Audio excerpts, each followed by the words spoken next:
How's it, guys? Martin here. Um, After chatting to friends and reading a lot of things on social media, I thought I would like to actually share myself and my family's experiences with COVID over the last 60 days. Um, just due to the fact that there's so much misinformation out there, so much you don't expect, so much that when it happens, you go into a panic.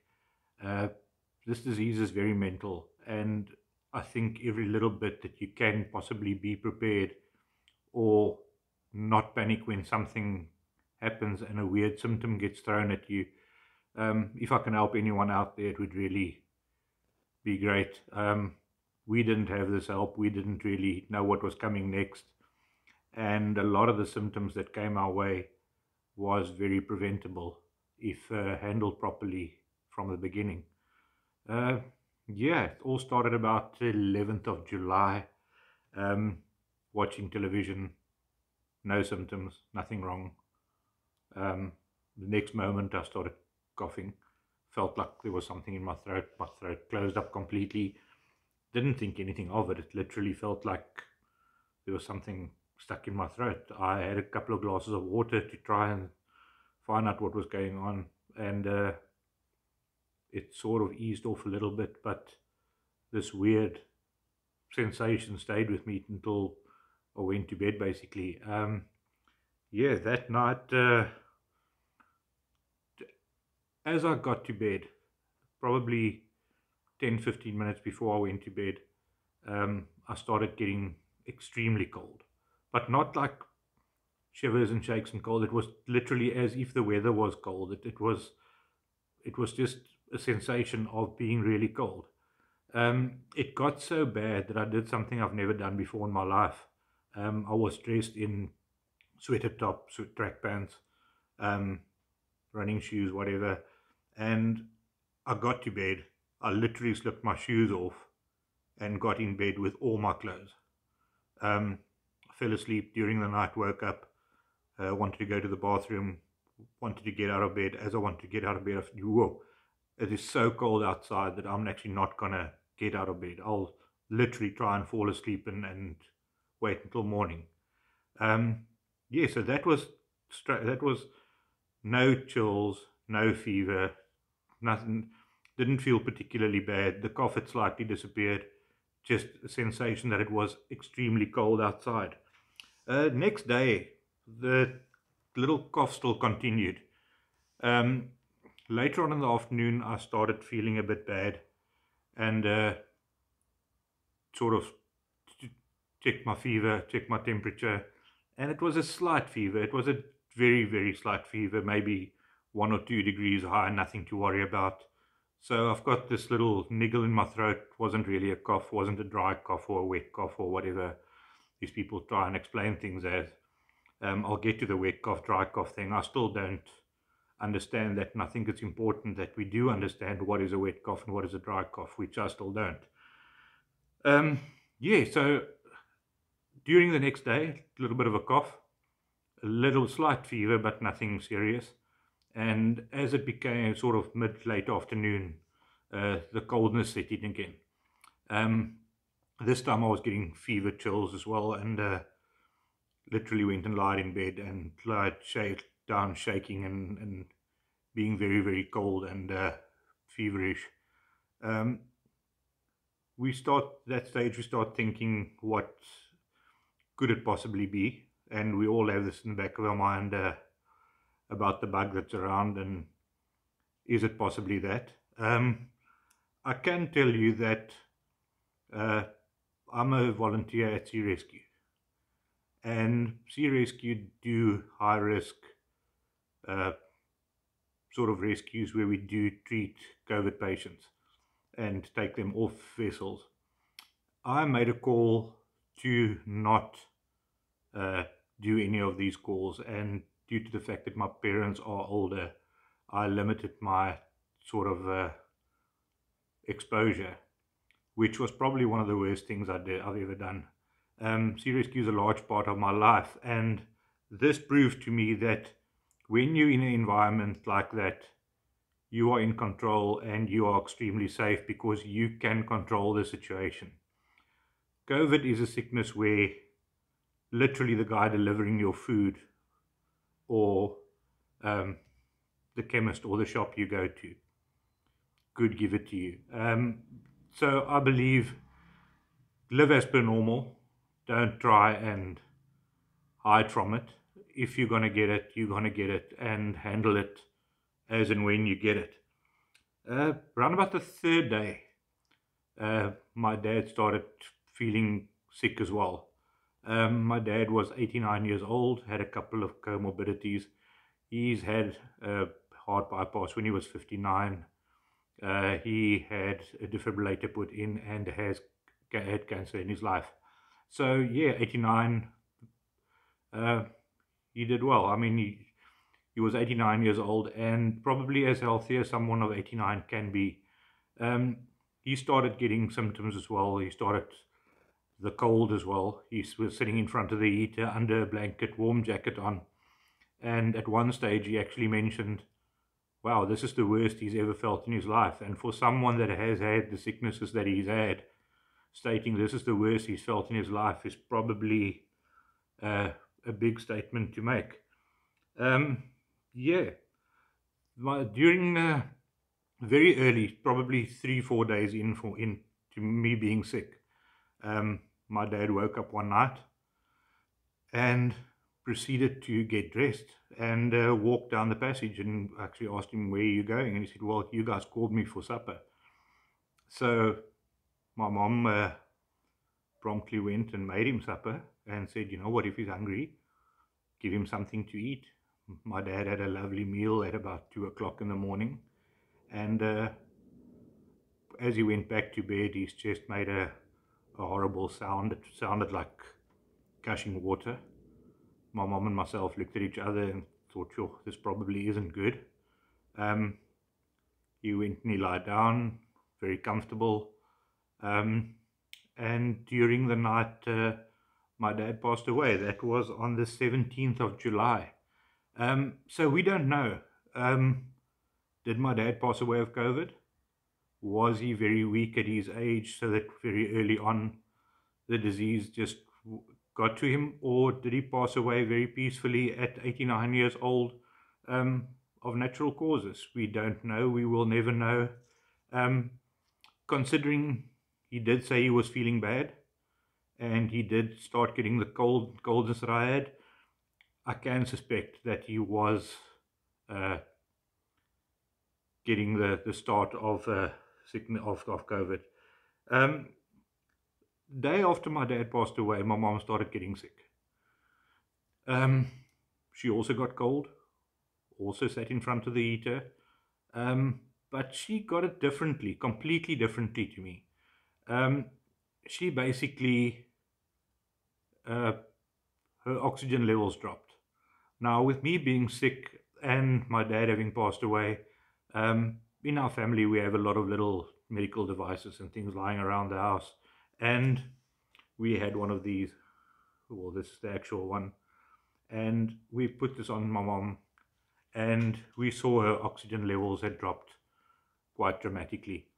So she didn't have headache, she didn't have fever, she didn't have a cough, she had absolutely nothing. When she was stationary, the oxygen levels was fine. The moment she moved, it dropped rapidly. It dropped in those first few days probably to 80, which obviously is insane level. And then quickly it would recover again to normal levels once she's sitting down. Yeah, so at that stage, myself and my mom were sick. That night, when I woke up during the night, I wanted to take the dog outside. Walk down the passage, take the dog out, and I felt slightly lightheaded. I didn't feel it coming. I literally thought, wow, I don't feel great. And the next moment, I can recall it very clearly, I could feel myself falling to the ground, head hitting into the walls and smashing into the ground. And it wasn't like a normal fainting feeling where you can have time to sit down. I remember feeling bad, and the next moment I feel hitting the floor. The moment I hit the floor, sitting in the passage. I got up, walked away, never happened again. It literally happened once, never came back, never repeated itself, never felt lightheaded. And it was just something that happened in that first 3 or 4 nights, and it was gone. So yeah, next day, my sister that's been away, she was with us in the previous few days, so she was in contact with us as well. She was out of town. She came back with probably one of the worst coughs I've ever heard in my life. It was so bad that her daughter was actually walking behind her with a little spray can. Every time she coughed, she sprayed it and said, "Oh, let's kill the germs while you," because that sounds really bad. So my sister, unfortunately, also had a lot of comorbidities. She had rheumatoid arthritis, she had asthma, she had a few underlying problems as well. So yeah, not ideal for her to get this disease. She went and tested herself the next day and found out she was positive for COVID. Her daughter tested positive, her other daughter tested positive, my sister went and tested positive. So at this stage, myself and my mom didn't really see any reason to go get tested. Everyone's sick. Everyone's similar sort of symptoms at that point. And from there, things fanned out quite dramatically. My smell started to go. My mom never lost smell or taste. My sister Sandy lost smell and taste until today, which is the 10th of September.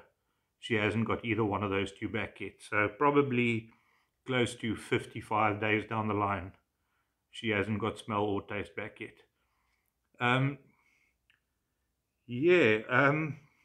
My mom proceeded to speak to her doctor, which helped a lot. She was in contact with her doctor via telephone quite a bit during this. So she made a call to her doctor, said to her doctor, "Listen, this is what's happened, this is where we're standing." And the doctor obviously very logically said to her, "Not every cough is COVID. Have yourself tested," which she obviously proceeded to tell him no. She's not going to get tested, she's not going to go to a hospital. We will handle the symptoms as and when they come. He prescribed her prednisone tablets. I think they're called little cortisone tablets. That is 8 tablets a day for a week. So that's probably, 56 tablets. He prescribed vitamin C, vitamin D, which I would recommend getting from sunshine as well, zinc, and a little inhaler, which I'll get to later as well. So yeah, she started taking this medication, and my sister obviously had the same medication. I didn't speak to doctors, didn't do anything, so I looked around at everyone around me and said, "Well, if you've got that, I'll get all the same stuff." But obviously, no, I didn't go get the cortisone or the inhalers, I just used the vitamins. Basically, my mom's oxygen levels kept dropping. During one of her calls to the doctor, she would tell the doctor when she moves, her oxygen levels drops to 88.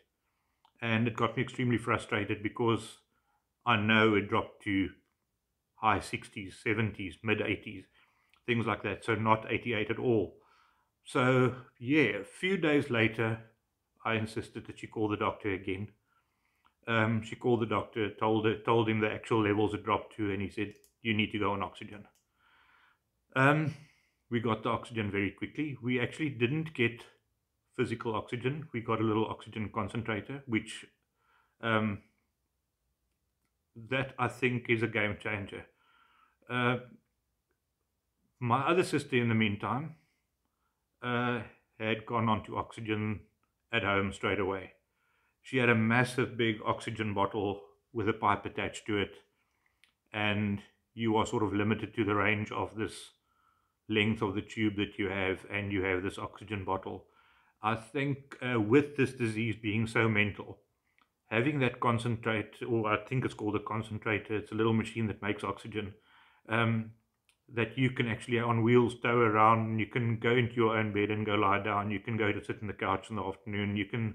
You have the freedom to move around. I think mentally that is much better for you than being stuck in a room with an oxygen bottle. And yeah, like I say, with this disease being so mental, I think any little edge you can get on it helps. So I think being mobile, being able to take your oxygen with you where you go, even sitting outside in the sun a little bit, um, yeah, I think it helps a lot.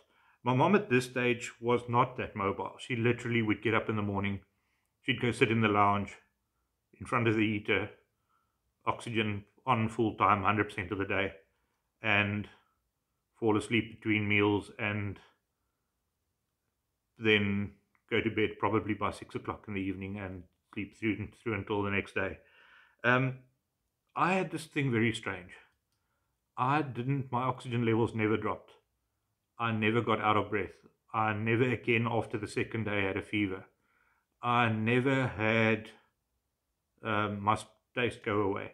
I literally felt like I could go for a run. But whenever I picked up anything, I felt really weak within minutes.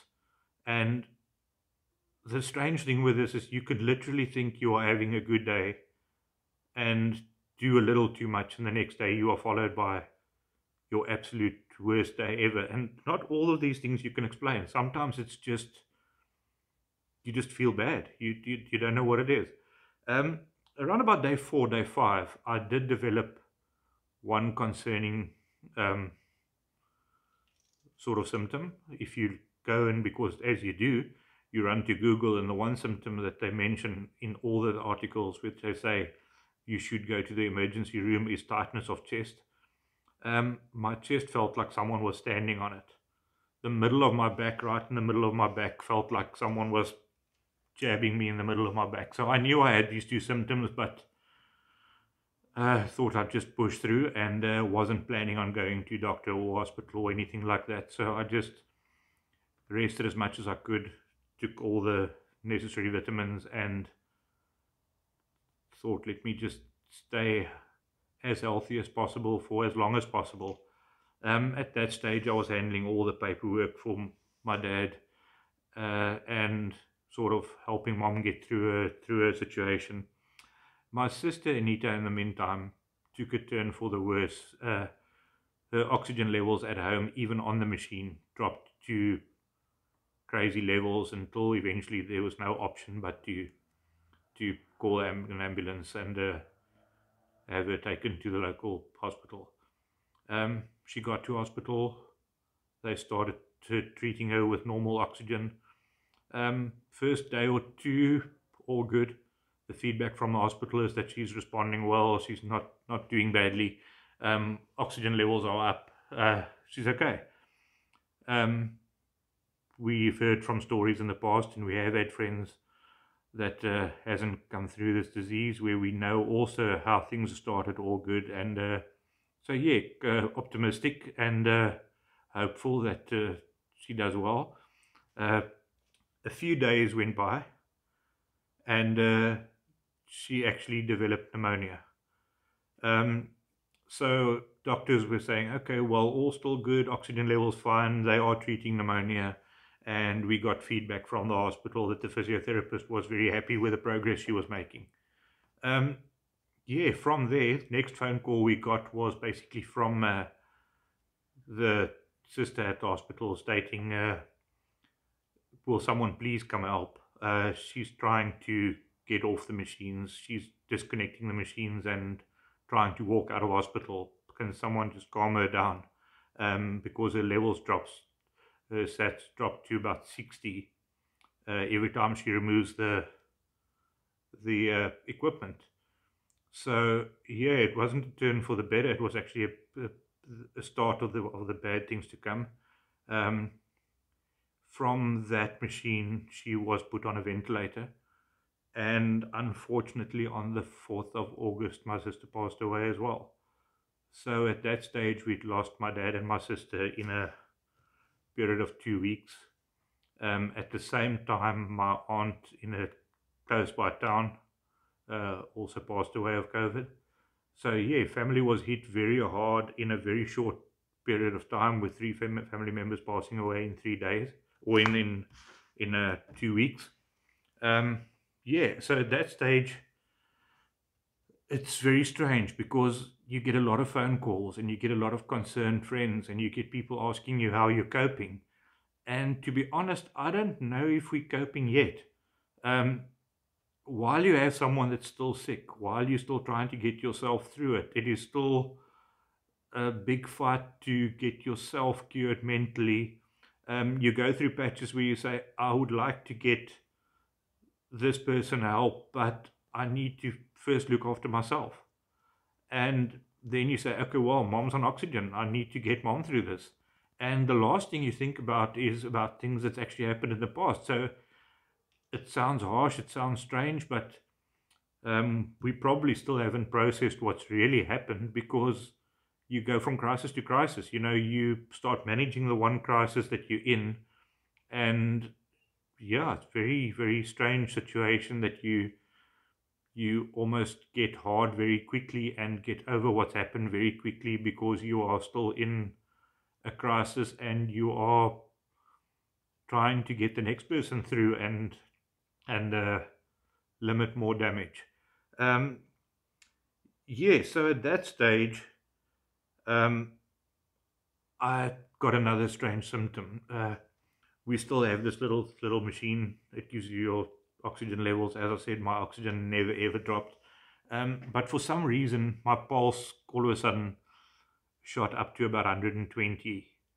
Um, and it just stayed there for about 3 days. Doesn't matter how relaxed I was, doesn't matter how comfortable I felt, it just stayed high. Now, I'm a person, my normal pulse rate is probably in the region of high 40s, early 50s. And very uncomfortable feeling having your pulse rate high, and add to this the extremely tight chest. So now your mind is seriously playing games on you, and you at least 5 times a day think, I should go to the hospital. I should get this checked out. And sitting here in retrospect, I'm really happy I didn't go. Mom's oxygen levels dropping to 70s, being on oxygen at home. I'm really happy we didn't go to hospital. We home treated and home managed the whole situation, and I think for as long as you can, I'm not a doctor, I can't give medical advice, but I think as long as you can hold out, hold it out. Try and keep yourself relaxed, try and keep yourself calm, and don't overdo it. My mom's oxygen levels, um, again, when she was sitting down, it was perfect. When she was moving down on oxygen, it was perfect. When she was sitting down off oxygen, it was perfect. And the moment she moved around off oxygen, it would plummet. Now, this is one of those scenarios where you get really concerned and you go, wow, I mean, how much damage have you suffered? Why is this not recovering? And over a very long period, she was on oxygen for probably about very close to 30 days. So mentally, psychologically, I can't even imagine what it feels like sitting with a little oxygen thing in your nose, and every time you want to try and check your oxygen, the levels are crazy low the moment you move. Now, this is one of those things people don't tell you. People put you on oxygen, they don't tell you what to expect. And having a chat with the doctor was reassuring. He basically said, you have suffered damage. COVID does damage your lungs quite a bit. And it's going to be a long healing process to get the lungs back up. So what generally happened during this is the lows of her oxygen became higher. So as time went by, she just stayed relaxed, stayed calm, and every day the lows were slightly better. Again, then the strange things happen. She was starting to feel better. We are 20, 30 days down the line. So she wakes up and her tongue, her throat, inside of her mouth are full of physical sores. These little ulcers in her mouth and sores. And you go, we didn't see this coming. No one has sort of mentioned this. And on further inspection, we realized that that was caused by the cortisone. So, first symptom, you are now not feeling well. You are fighting for your oxygen levels. You are psychologically getting through this whole situation of the loss in the family and this whole thing. And all of a sudden, you don't want to eat because now you have sores in your mouth. So, yeah, probiotic later, little sores start clearing up. And the first one of the symptoms that, with correct treatment or warning in advance of taking something with the cortisone, that could have been prevented. And then a strange thing happened to me. I still had this chest, like, felt like someone was standing on it. 40, 50 days down the line, that hadn't eased off. I was feeling good. I was having good days where I'd have no symptoms, and then I would have days where my chest was so tight, and I started with this, for now, let's call it a dry cough. And around about day 50, a miracle sort of happened. My sister came to me and said, my sister Sandy basically said to me, she on prescription from the doctor with her COVID got 2 of these. These are little inhalers. And she gave me one of them because, as I mentioned before, I didn't go to the doctor, so I didn't have the fancy medications. I just had the vitamins. I used the inhaler once in the mid-afternoon, and within an hour, my back pain had disappeared. My chest had cleared up completely. The tightness was gone. There was absolutely nothing. I had zero tightness in my chest whatsoever. It was like completely 50 days of having a tight chest that just completely cleared up. So before I had a chance to use it for the second time, it had already worked. So that's one of the things along the way that I can probably say that made the biggest difference to me personally. My mom, I would say, getting oxygen early made a massive difference for her, and myself, the little inhaler. Now, we had 2 ways of sort of measuring how we were getting better. She was getting better by her minimum level of her SATs being higher every day. So every day that passed, her lows were slightly better than the previous day. Myself, as I mentioned, my pulse went racing, and it was sitting at about 120. A day or two later, it was sitting at 100. A day or two later, 80. A day or two later. So after about a week or two, I was sitting back at mid-60s and low 60s, and my levels were sort of back to where it should be. Then I developed a cough. Now, this is something that I think people should explain slightly better. We hear about a dry cough and we hear about a wet cough, and the two should be treated differently. If you have a dry cough, you should drink something to stop you from coughing. If you have a wet cough, you should drink something that dries the cough out. Now, this becomes crucial during your treatment. Obviously, coughing really, really badly, you do use all these types of medication. I still don't know what a wet cough or a dry cough is. I had a cough where I know I had sort of a fluidish feeling in my lungs, but nothing happened. There was nothing in my mouth or nose or anything like that. So I don't know if that's wet or dry. A strange sensation then happened, which led me to my next form of treatment, which I started applying. I mentioned my smell was gone.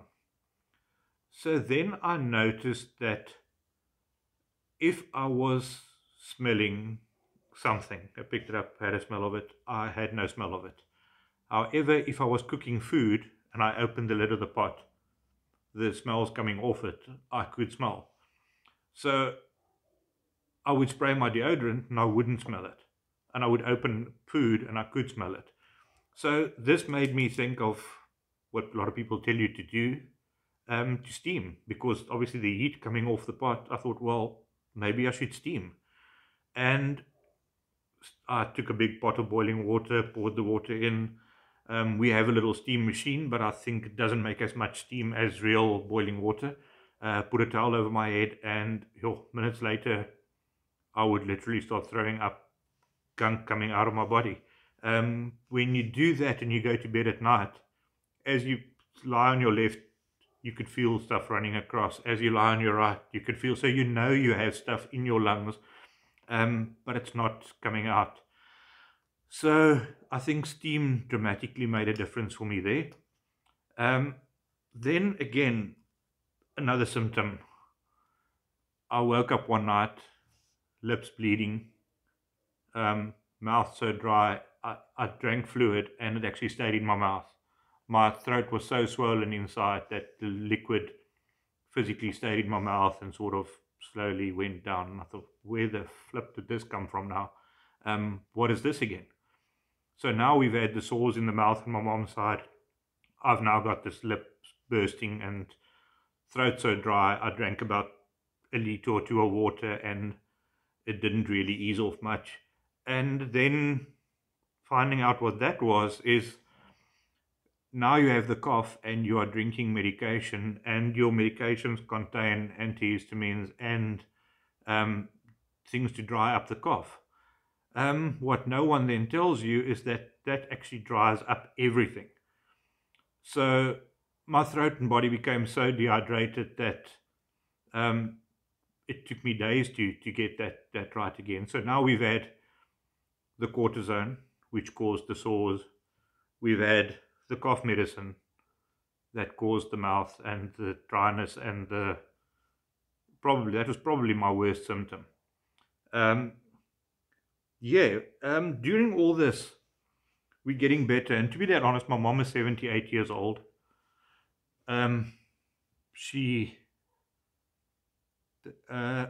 could pick up when her oxygen levels dropped, and it's probably quite funny because she would become moody. She would be really bitchy and basically complain about everything. She wouldn't like the food. She would ask me to get something and then wouldn't eat or drink it. She would complain about taking medication. She would do all strange things. And at that point, I would know, okay, you know what, check oxygen levels, and it would be low, and we can just connect the machine again, and it would improve. So that was a little bit of a giveaway that things weren't going better. Then my next symptom. So now we are 50 odd days down the line. Cough is still there. Chest is cleared up. Mom's oxygen levels improving. My smell with the steaming has improved. There were certain distinct things I could smell. I could smell Johnson's baby powder. I could smell Vicks. I could smell food being cooked while it's being cooked. I could spray aerosol. I could smell aerosols. If I took deodorant and I sprayed it, I could smell it. If I sprayed it on my body, I couldn't smell it. So while it was in aerosol form, I could smell it, but the moment it landed anywhere, I couldn't smell it. So yeah, we were getting through it. Things were getting better. And then I got a bladder infection. It felt like when I went to the bathroom, it felt like I was whizzing razor blades. It was like, what now? Where did this come from? And that is the second part of the first problem.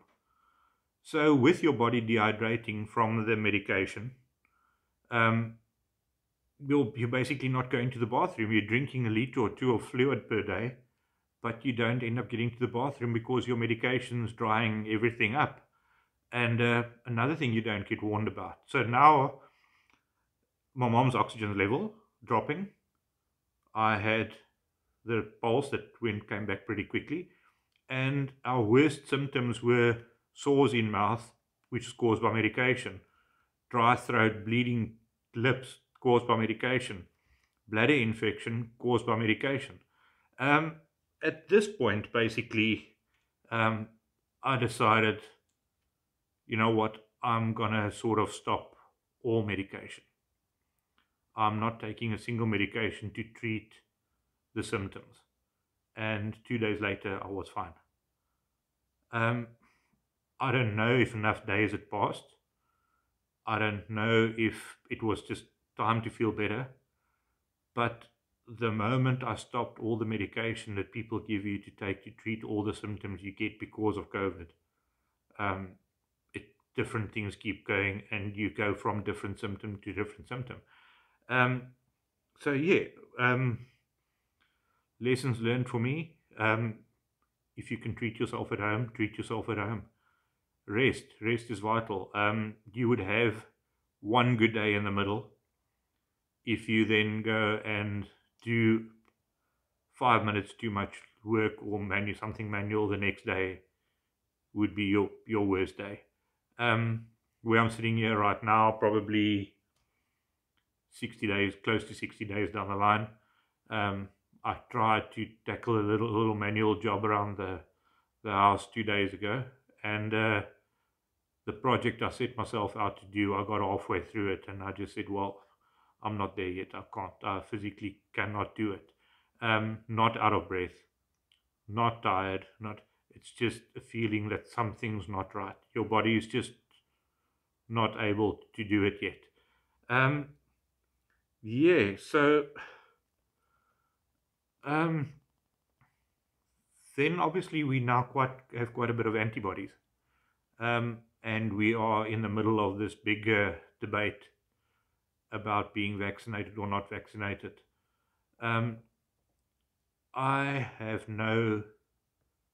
I'm not really going to get involved in a big discussion with anyone about if someone should be vaccinated or not.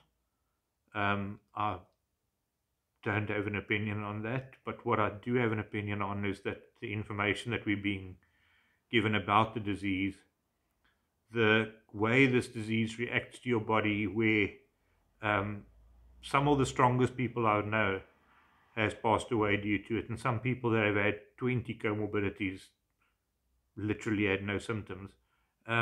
People that have gone to hospital with lungs and eventually passed away due to liver, kidneys, or heart.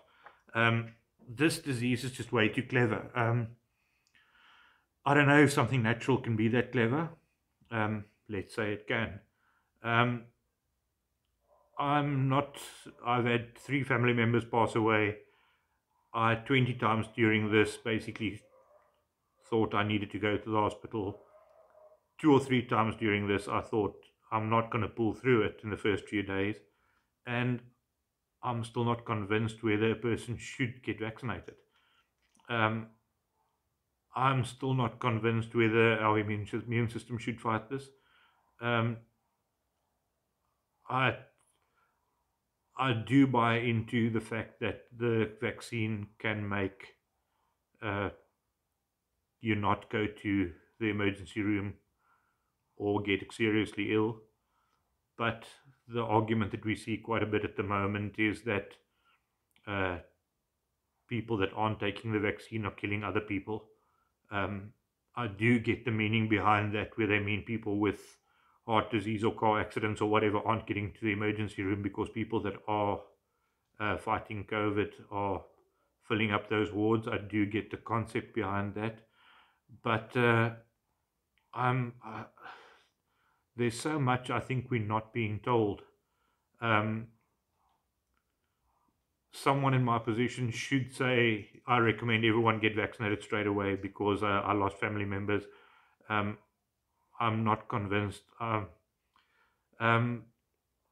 What I can tell you is someone that's had the disease, it's been proven, one of the few things that have been scientifically proven, has more antibodies than someone that has been vaccinated.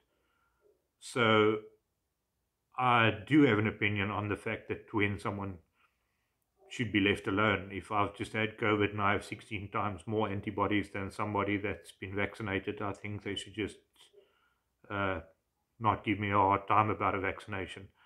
I've lost some very good friends, some mentors, some people very close to me during this disease. Myself, my mom, my sister, brother-in-laws, nieces have all fought our way through. we on the hill now. I think it'll take a few more months to be 100% up to scratch. Um, Please, if you guys have any questions, I think I wanted to make a video much longer, giving more information, trying to pass across what we've come across. I think I might have left out a heck of a lot of things. Um, Comment below, ask me some questions. I'll gladly help where I can. It's this disease is so mental that I think sometimes you just want to reach out to someone and actually say, I don't want to go to the doctor. Help, is this normal? What should I do? I didn't see this coming. Is this now the start of something new? If you get a strange symptom, try and think through what's happened. Try and get your own answers if you can. Like I say, I mean, it didn't take very long to find out that cortisone caused the mouth ulcers. It didn't take very long to establish that antihistamine and cough medicine actually give you bladder infection. It didn't take very long to figure out that those two things make your throat very dry. Yeah, it's if you guys have more strange symptoms that came your way, please share that as well. I'd love to sort of get more knowledge about it and try. I love learning about stuff, so please tell me what your symptoms were. Tell me what you encountered. Yeah, like I say, we haven't really processed what's happened in the family itself. Maybe when our minds clear up, we obviously, that's another symptom that gets mentioned quite a bit, and that's mind being foggy or my mind being not as clear. I can't say specifically that my mind's foggy, but I would take a second or two longer to think of words that I want to use, or if I want to, I would go to the shop and ask myself what it is that I came to buy. I think this disease it's causing a lot of anxiety. My mom was never a big shopping person. She doesn't enjoy going shopping and things like that. But she's physically not leaving the house. And I don't know if it's good or bad, but she's literally it looks like she's scared to actually leave the house. You know, it's so do you want to quickly go to the shop and get this? No, we can go when you go. You know, you can go do it. So I don't know if some of the mental symptoms, some of the sort of psychological scars that this disease leaves with you after you've had, I can't even imagine what it's like for someone of 78 sitting in a chair for 20 days with a little oxygen pipe in your nose and try and keep positive. You know, it's I was mobile, I was moving around, I could continue doing my day, but literally sitting and just thinking of the situation you're in. I think way more than 50% of this disease is mental. And I think if you mentally prepare yourself for the battle you're about to fight, I think you're halfway there. If you get it, don't go into a panic. If you get it, straight away go into rest mode. Go into rather over rest than under rest. Get the vitamins in. Careful of any medication you take. Don't overdo anything. You're so drilled into treating the symptoms that you overtreat the symptoms. Treat it like you would anything else, but just be careful. In the sense that literally it is so obvious that your best day is followed by your worst day. And you don't have to do a lot. You could see it in my mom's oxygen levels. The doctor eventually advised her to, after she's done something strenuous without the oxygen connected, to wait a few minutes and to take her oxygen levels. If the levels were within normal, she was fine. She did okay. If the levels drops lower, it means she did too much. So the idea is to do more and more, but never get yourself in that sort of red zone where your levels drop. So during that time, you are building up and doing more and more and more. Then there's another strange thing I want to discuss. And I'm not a doctor. I have zero medical knowledge. I don't even know if this is true. But I do believe that it's something that possibly can be checked out. because I have heard about this and I do feel strongly that this could potentially be true. Apparently, in the back of your neck, in the back of your head, there's a little gland. And one of the functions of this little gland, or whatever it might be, the little thing at the back of your head, is to tell your body that you are low on oxygen. So it will probably have a big scientific name, but apparently, if your body gets low on oxygen, this little thingy in the back of your head tells your body you are low on oxygen, and it makes you sort of breathe difficult, and it creates the reaction of being out of breath. Now, the one thing that I noticed with my mom and with many other people that I've spoken to is their levels got down to way below dangerous levels without ever uh, experiencing any kind of out of breathness. She was never out of breath once in the entire time that she was sick. I have heard of people that have gotten to the hospital with extremely low oxygen levels that had no visible um, sort of signs of being out of breath and low oxygen until they tested it and they realized it was extremely low. I do believe this little device was the most used device we used over the last 60 days. And I do believe that it basically gave us an indication when we were doing too much or too little. It gave us an indication of when we were getting better. And I think that if you get COVID, it's one of the first things you should buy. Um, if for some other reason that little thing gets shorted out in the back of your head and you're not sending the signals, we spoke to the chemist, we spoke to the doctor, everyone said, sort of don't worry too much about the oxygen until you're visibly out of breath. And we just noticed you don't visibly get out of breath. You might have absolutely zero symptoms. When you put on the oximeter, you would realize that your levels are low. So if it's a symptom that's not often mentioned, if it's not, it could possibly not even be true. But I have this idea that it's very possible that there is something that shorts out your signal to tell your body that you are out of breath because you're not visibly sort of breathing heavily when your levels are quite low. But yeah, that is sort of our last 60 days. Everyone different symptoms. Like I said, my sister Sandy's still about 60 days down the line. Still no taste or smell. Mom never lost taste or smell. I have everything back. My nieces and my brother-in-law never had any symptoms. They were all asymptomatic. So yeah, 3 people asymptomatic, 2 people passing away, 1 on oxygen for 20 odd days, almost 30. Myself getting weird, strange symptoms. My sister Sandy getting similar symptoms to myself, but seems longer lasting. So less severe when mine was at its most severe, but definitely longer lasting because, like I say, she's still having symptoms of this. How long it will take us to get through it completely, who knows? But yeah, please pop me some questions at the bottom below, and give me some facts, things that happened to you. We don't know enough about this thing. We've got so much to learn. And yeah, don't panic, stay calm, try and treat yourself as long as possible. If you can't, obviously go to professionals at the hospital. But yeah, I'd love to hear your stories as well. I'd love to hear if you had similar symptoms, different symptoms, if we were just had completely strange symptoms. So yeah, thanks for listening to my story. Thanks, bye-bye.